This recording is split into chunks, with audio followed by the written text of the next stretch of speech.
Ay, good morning mga friends. Try natin na i-candling yung mga eggs natin ng Rhode Island at Australorp chicken.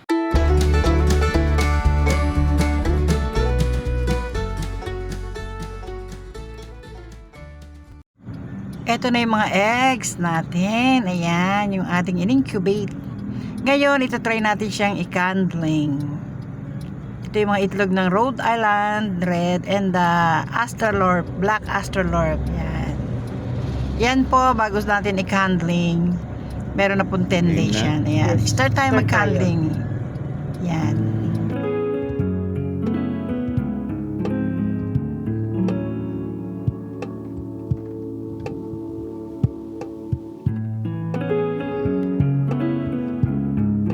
Yan, nakikita.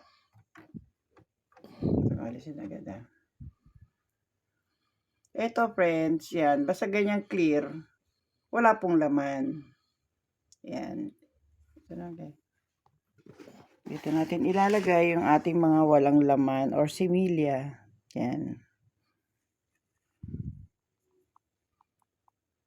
Yan, meron po. Nakikita nyo yung itim na yun. Ayun. Mag-start siya magkaroon ng similya sa loob.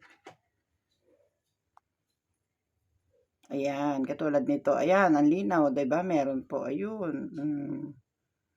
Separate natin 'yun. Tuloy-tuloy lang natin yung pag-incubate. Ayan, oh. Meron din ho. Ayun, oh.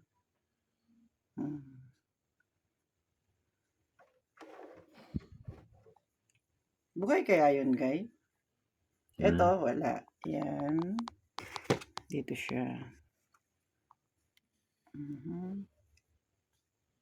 Yan, palagay mo yung ganyan. Meron. Wala. Ito yung wala. Okay, dito na naman siya.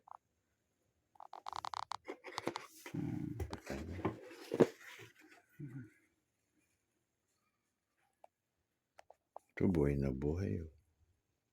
Parang na naman. Eh walang makita ikaw eh. Oh. Sige nga. Oo nga, ayun. Buhay yun. Naku, ano ba ito? Dumidikit na. Naku, buibigay na. Walang bubutas. Itong isa na to, parang magka-crack na siya eh. Oh. Malaki na oh. Malaki na sa loob oh. Parang magka-crack na nga. Ito yung wala. Ito yan. Ito yung wala.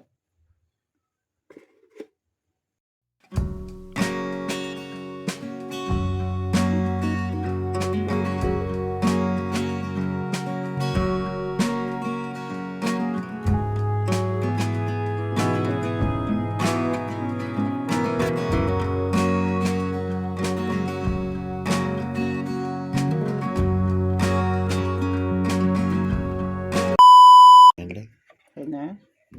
Yan. So mas marami tayong nakuha na meron. Ayan, na may similya or merong ano ba tawag diyan guys? Embryo. Meron. Kaysa dito sa walang laman. Ito. Ayan, mas marami po tayong nakuha na walang laman. Ay, mas marami tayong nakuha may laman kaysa walang laman. Yan friends, yun na lang po ang natira. Yung nasilip natin kanina na meron siyang mga similya or laman, ayan na po. Ibinalik na natin siya para i-continue yung kanilang pag-incubate for another 10 days. Para mag-crack na at maging sisiw na. So marami po tayong waiting, ayan. Sa loob lang to ng isang buwan, tayo ng bali 3 tray ng eggs. Magkakahalo na po yan, Australorp and Rhode Island Red.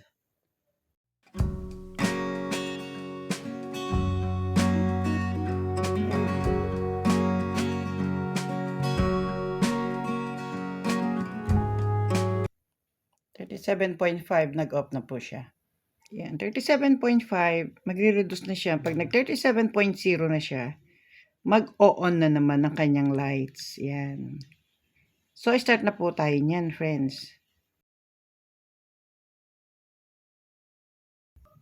37.1. Pag nag-37.0, Mag-start na siyang mag-on na naman yung kanyang ilaw. 7.1. Wait tayo friends ha. Kailan ma-capture natin yung 37.0. Yes. Oh, successful. Yan na. Aangat na naman siya up to 37.5 tapos mag-off na naman siya. 2,000 years later. Friends, may naririnig na po ako ritong parang tweet-tweet ng maliit na ibon, maliit na sisiw. So, nahuhulaan natin na, ayun na po kasi parang may nabutas ng isa doon, ayan. Parang dalawa sila na nag-crack na. Hindi nga lang totally crack, pero parang may maliit na butas at may naririnig na po kaming tweet-tweet, tweet-tweet sabi niya. Naku, sana po, 'di ba? Nakakatuwa naman. A few minutes later.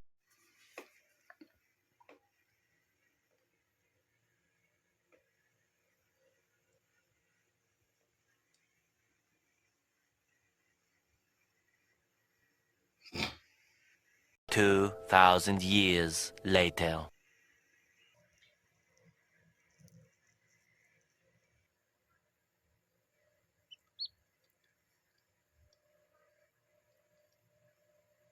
Yan na friends.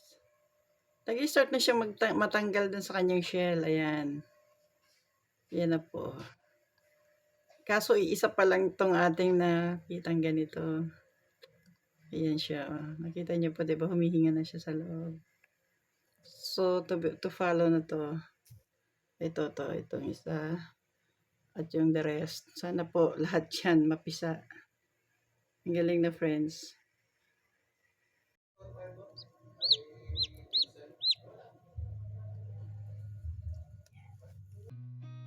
I've seen a lot of change, been through a lot of pain. Some things are not the same as they were a year ago, but all will be okay. I move on each and every day. The past is where it stays, way back a year ago. I've changed for the better this time. I thought I would never be fine. I strive just to say I'm alright, and for the first time in a long time I'm alright.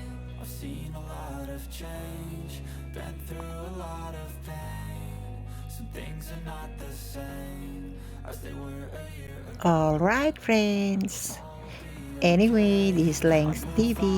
Bye. Please subscribe. It stays way back a year ago.